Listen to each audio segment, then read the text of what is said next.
Guys আসসালামু আলাইকুম। আজকে সন্ধ্যের সময় আমি নাস্তা বানাচ্ছি, তার জন্য নিয়েছি দুটো পেঁয়াজ আর একটা টমেটো।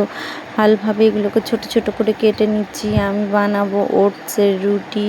তো আর নিয়েছি দুটো ডিম দুটোকে ভালোভাবে আমি ফাটিয়ে এতে টমেটো আর পেঁয়াজ কুচি দিয়ে লবণ আর একটু জিরে মরিচ পাউডার দিয়ে ভালোভাবে মিক্স করে ওটসটা দিয়ে ভালোভাবে মিক্স করে নিচ্ছি।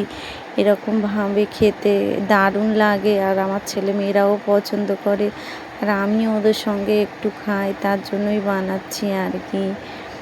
ওটসটা দিয়ে ভালো করে মিক্স করতে করতে দেখো এক পর্যায়ে এরকম হয়ে গেছে।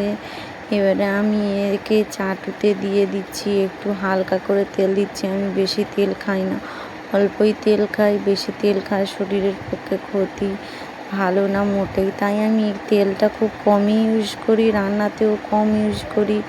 আমার প্রতিটা ব্লগে তোমরা দেখেছো যে আমি তেল খুব কমই দিই রান্নায়। তো আমার ওটসের রুটি রেডি, দেখো সস দিয়ে আমার ছেলে খেতে বসে